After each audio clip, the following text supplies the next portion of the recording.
Kashi literally means to be luminous, or more particularly, a tower of light. So this beam of light is the symbolism of Kashi because it is a machine, it is a yantra created, it's a cosmogenic effort to bring cosmos to you. Kashi is an effort to bring union to the microcosm and the macrocosm, to the limited and the unlimited, to physical manifestations and limitless dimension of existence. Mukti means liberation. So liberation means essentially to become free from yourself, because you are the only nuisance in your life.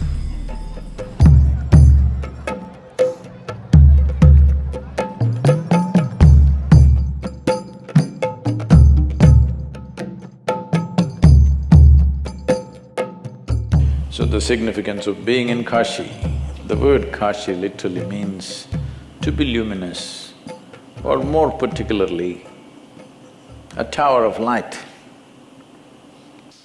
You know the story about how Shiva, manipulator, he asked Parvati to drop her earrings and she dropped and it fell, sank into the earth. Vishnu, being a ladies' man, has to be chivalrous. Shiva is like that.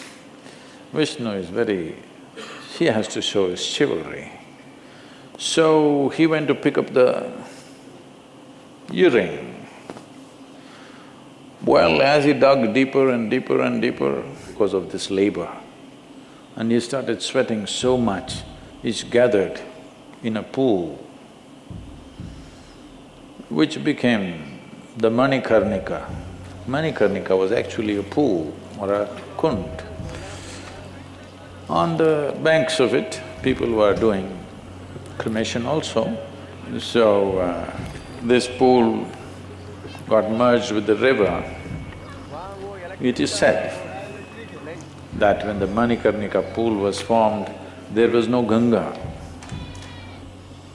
So Ganga came later. When she came, the kund merged with the Ganga. When they looked up, Shiva looked like a tower of light. We must understand this.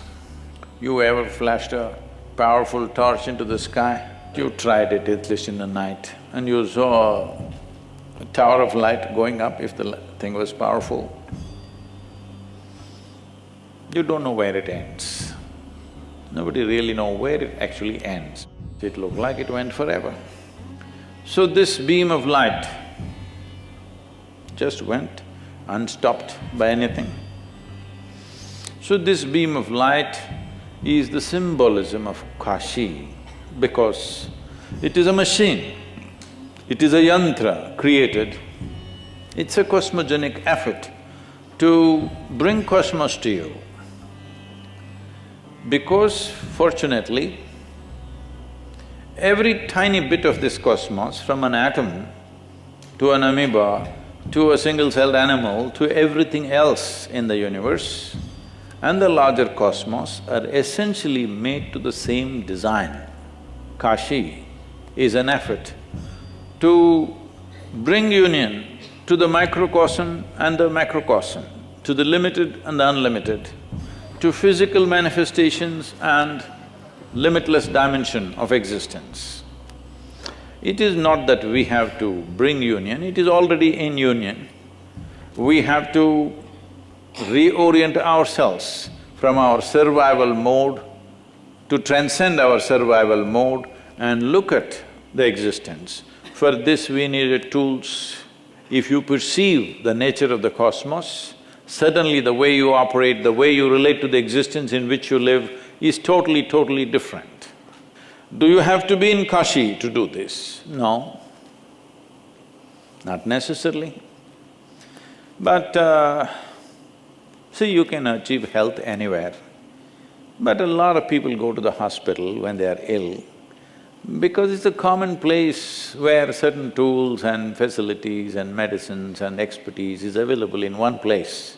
So Kashi is that kind of place where there was a whole system, there was knowledge, there was mechanisms for that, there are methods for that, variety of capabilities, everything, every kind of specialist lived here at one time. The most important thing in human life is to know the limitations of your body.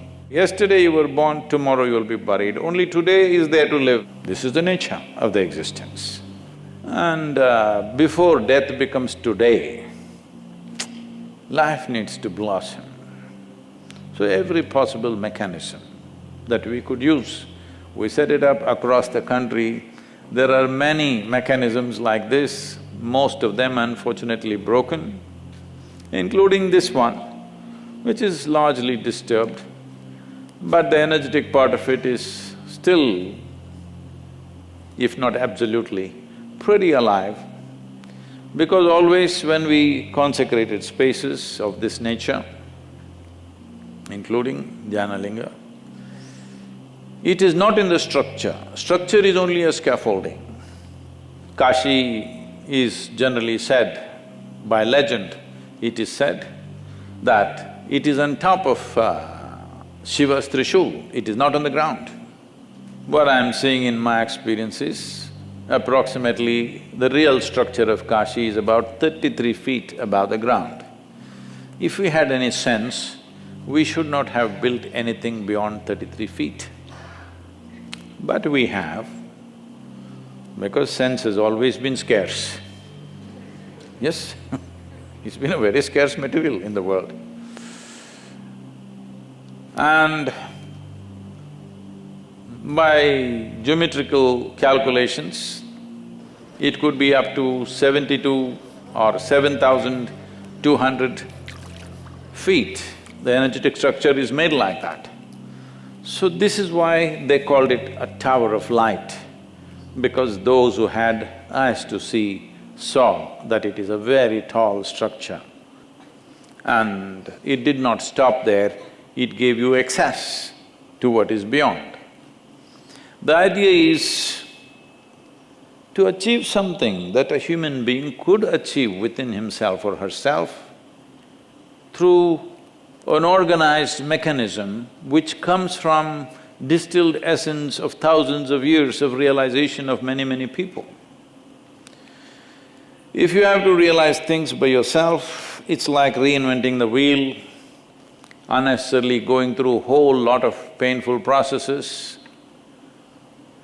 But if you have to realize through others' knowing, then you must have humility, you must bend down and go. So, this arrangement was done so that a lot of people could be transported. So people came and they set up all kinds of methods and mechanisms. Well, at one time, there were over 26,000 shrines. Each one of them had a method of its own as to how a human being can attain. These 26,000 shrines developed satellites, or many angles of the temple became small shrines of its own, and went up to 72,000 shrines at one time. When it's in full glory, 72,000 shrines across this mechanism called Kashi. And this did not happen overnight. The basic structure happened at a certain period, nobody knows when. They said even Sunira came here looking for something. Sunira is dated as something like 40,000 years ago. By then already it was a flourishing city. Mark Twain puts it in perspective, saying that it is older than the legend.